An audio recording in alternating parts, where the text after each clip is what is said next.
My mic was down, now it's up. So we should be good. All right, so I've got my mic attached to my t-shirt, which is not ideal. Every other way I seem to do it. So I'm going to need to invest in something. What that something will be, I do not know. So if anyone's there, let me know. So we're going to be doing a bit of fretboard navigation tonight, and we're going to ask the question, do we need scales? Okay, and if we do, what do we need them for? That's going to be our question of the evening.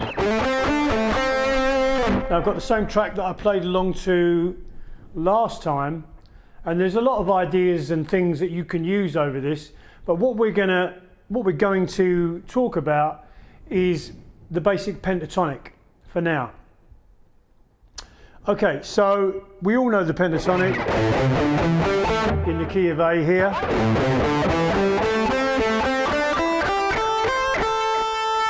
Now the problem with learning these shapes, or at least in my opinion, is that okay, so you learn a shape, you don't really necessarily learn how the notes function or what they are relating to the chord or anything like that. And then so you just kind of play the scale, you think, oh, that sounds good, you learn a few licks, and away you go. And there's absolutely nothing wrong with that.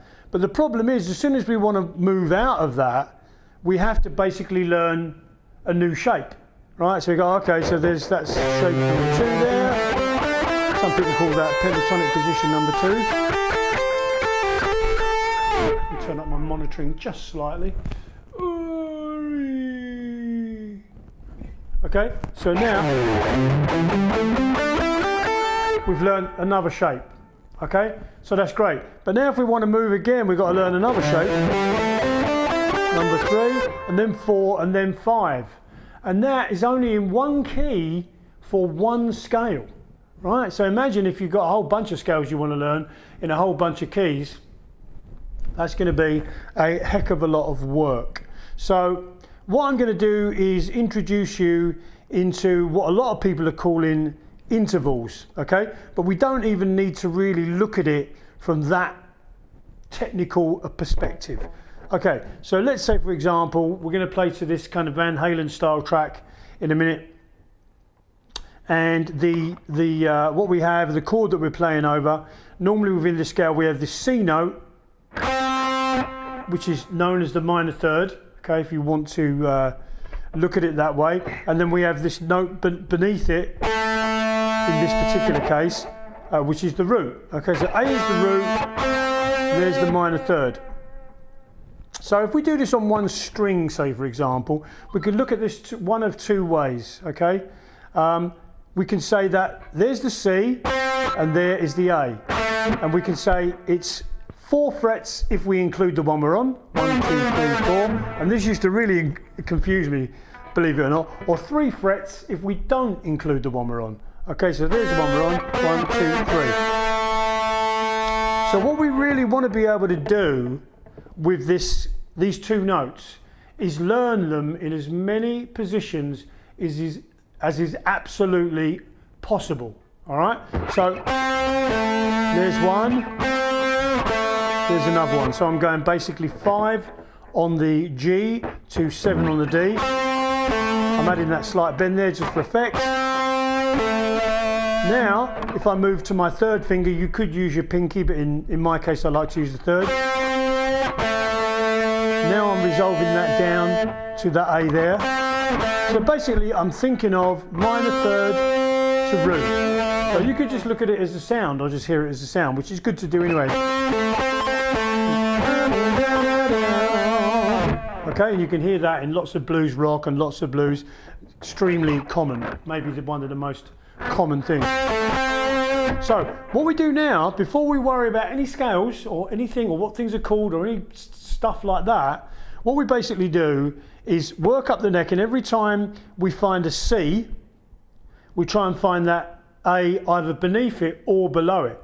And that's beneath it or below beneath it or above it, right? I haven't even started drinking yet. So let me give you a quick example of that.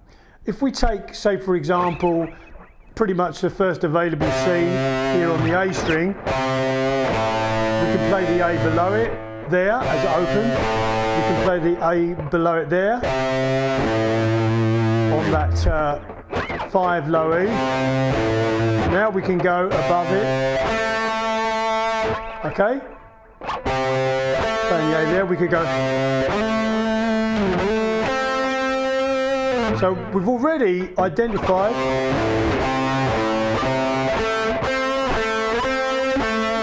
we could go here. I really like that sound personally, so if we were to do that in a little. Okay, we've got a C here, so we could play that A there. We've got a C there, so we could play the A there. C there, so we could go above, above.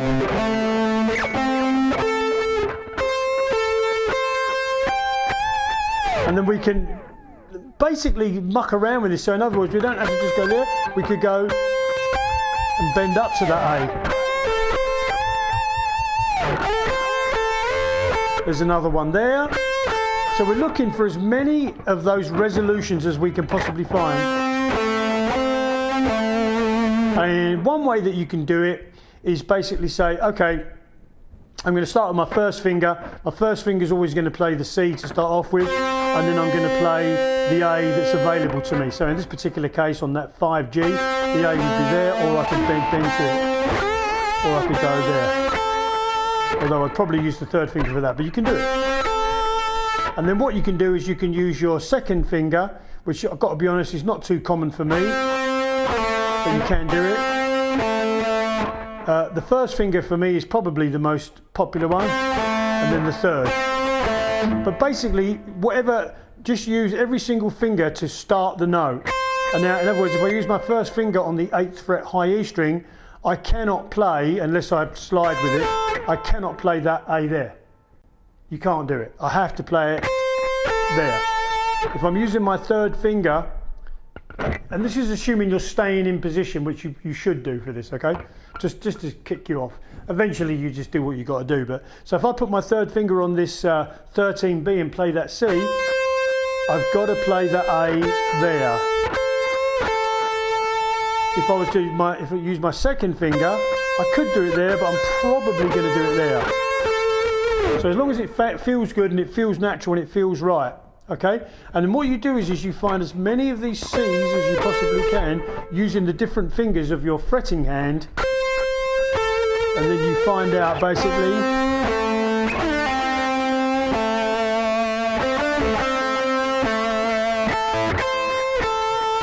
okay.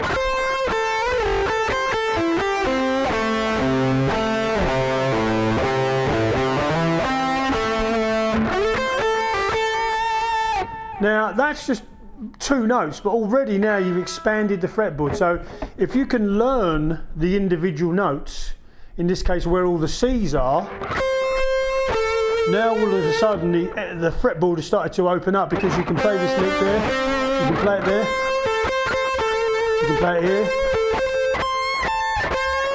and you'll be amazed how many there are. I mean, every now and again I'll find another one and think, oh my God, that's another way of doing it.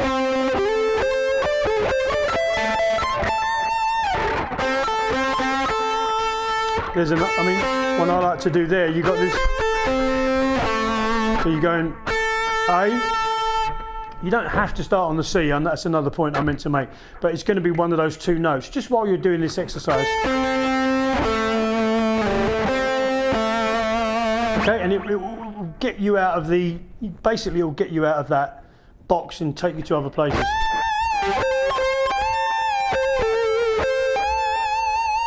So find those C's, find those A notes, and then you're going to have a little bit of expansion there. So I'm going to play along to the track, and I'm going to use as many of these as I can sort of think on, mixed in with some other stuff, and then we'll start adding other things, and then you can I'll start to explain why it's not always important to think in scales when you're soloing. Composing is a different thing, but let's just look at this for now.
me a second.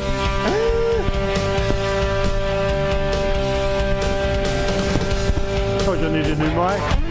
Anyway, that's probably a good place to stop.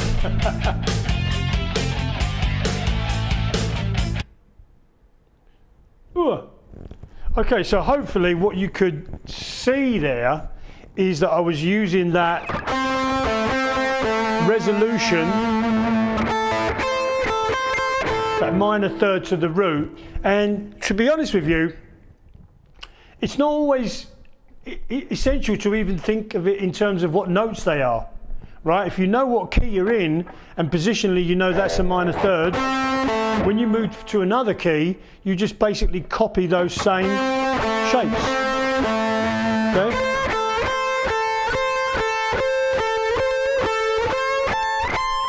So now if we're in B minor, we say, well, okay, so we know that that's the minor third there, that's the root. Okay, and we just copy the shapes.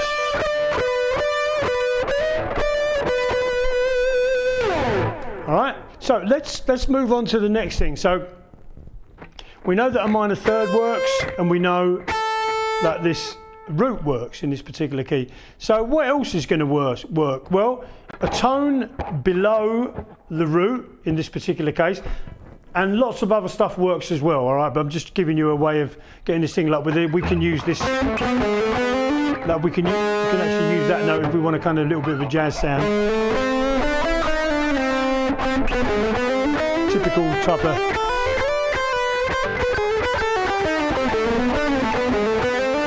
But in this particular case, we're going to go with a tone below the root. Okay, and we're going to go with a tone above the minor third. Now that would be the minor seventh, and this would be the fourth. But that doesn't really matter. So now we can say to ourselves, okay, this mic is going to fall off again. I might need to get a little bit of tape or something, or change it around. Doesn't matter where I put it, it never seems to work. What I'll do is I'll put it back on the strap like I did last time. 1 second.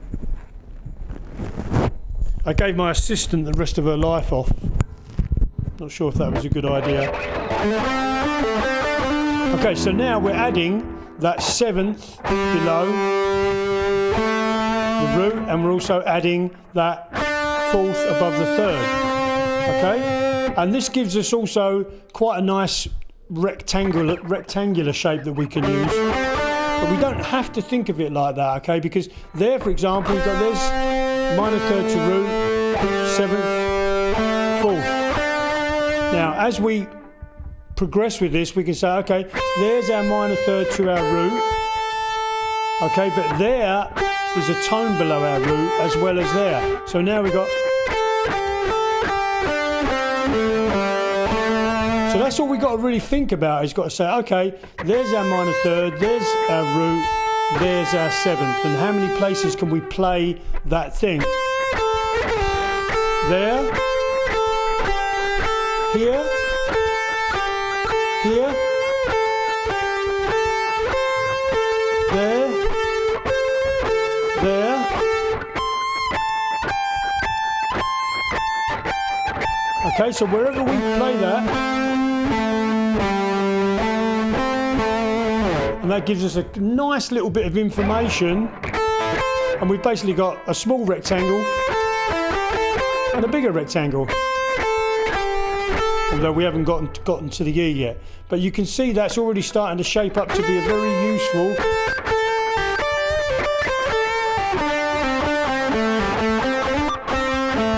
So let's have another little play. I'm going to try and turn this mic off while I'm doing the playing, and you won't get a lot of wobbly stuff from the mic. Okay, here we go.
All right, and we are back on.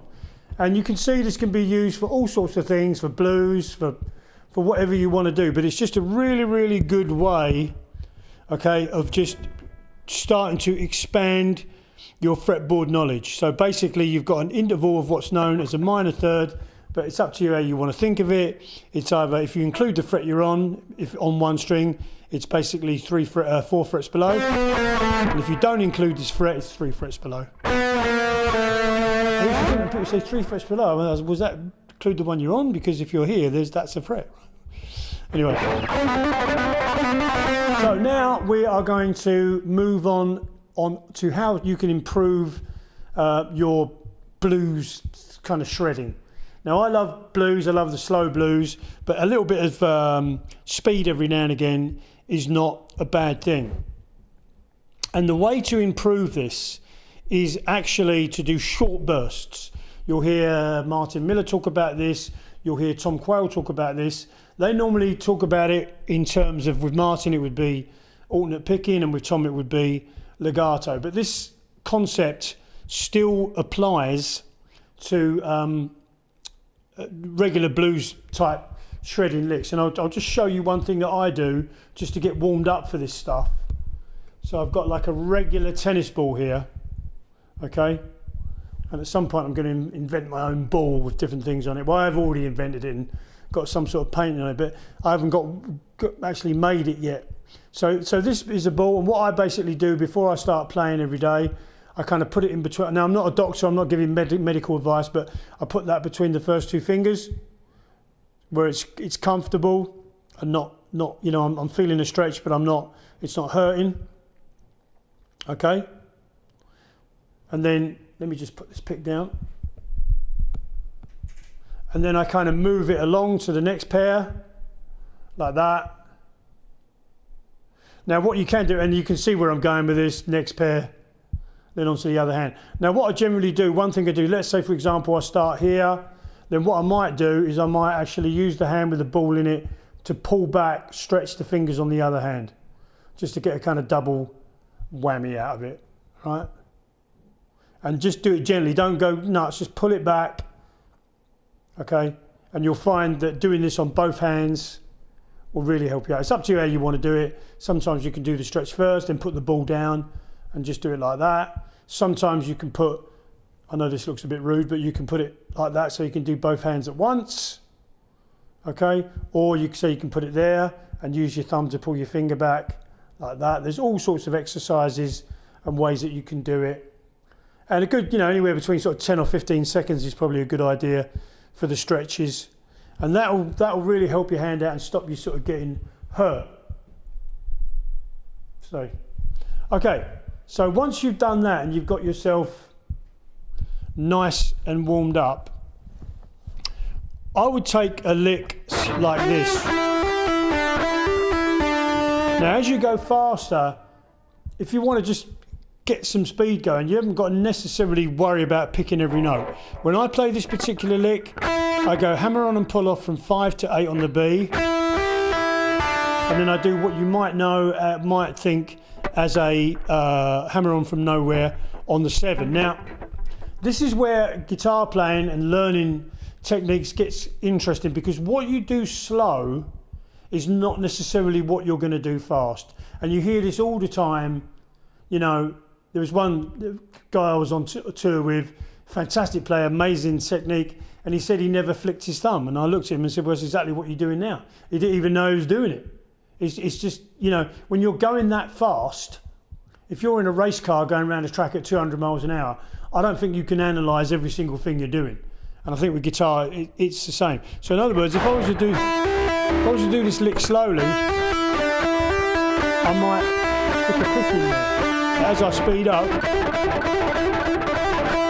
then I'm not going to, right? It's going to change. And a lot of times, especially with the really great players, they don't even know what they're doing. It's just like it's almost like they say to their bodies, right, this is what, play this lick for me, and their body and their hands figure out the best way to do it. And so it's best to take something like this lick, like I say, hammer on and pull off from 5 to 8 on the B, then hammer on from nowhere to that 7G with the third finger, and just do short bursts, 2 or 3. There's 3. Maybe have a break.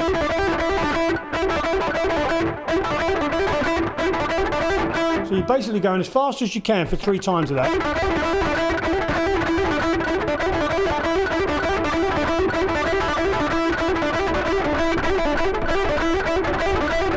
And you can make the break longer if you care to. 2, 3, 4. Okay, and then they're the kind of licks that you want to get. Here's another.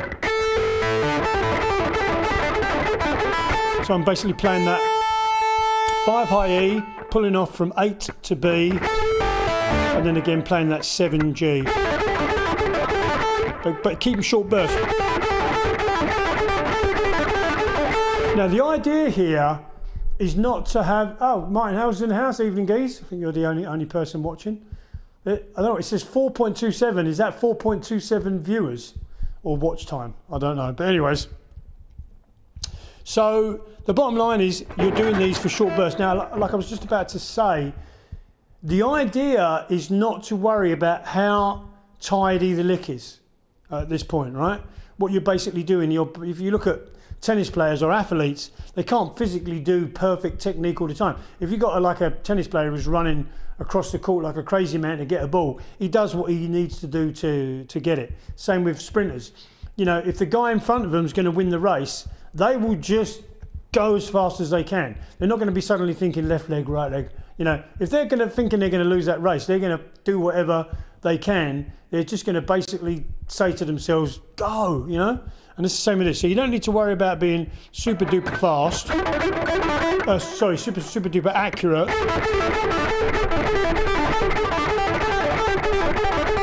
It's just a question of playing it as fast as you can.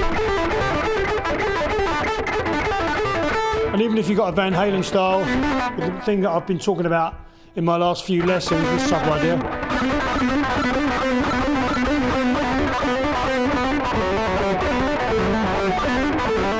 Find a group of notes and just go as fast as you can. And you can move it around if you want.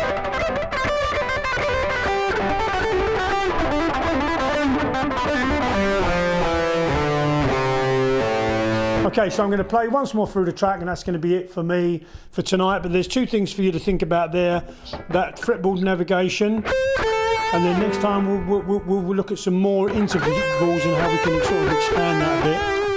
All right, so that's going to kind of get you out of the box. I mean, I've got nothing against the box. I want to be clear about that. The box sounds great, but it is nice to get out of it if you can. And then what you haven't got to do is, all I'm thinking about when I'm here, I'm not thinking, I know this is position 4 because I learned that way. So as I've tried to develop my playing more, I think about that less and less. Just the notes I'm playing, the different places that I can play them, you know, and and how they sound. That's what I think about. Right? And if you can, it's a great idea to learn to sing these intervals as well.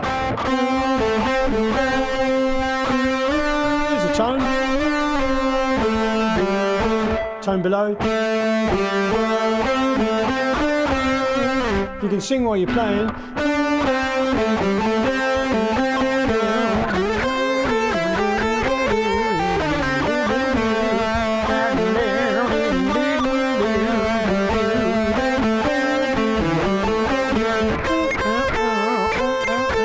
If you can learn to sing those intervals as well, that's even better. Okay, so let's have another play, and then that's it for me. I'm going to turn the mic off now.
righty then. Hold on.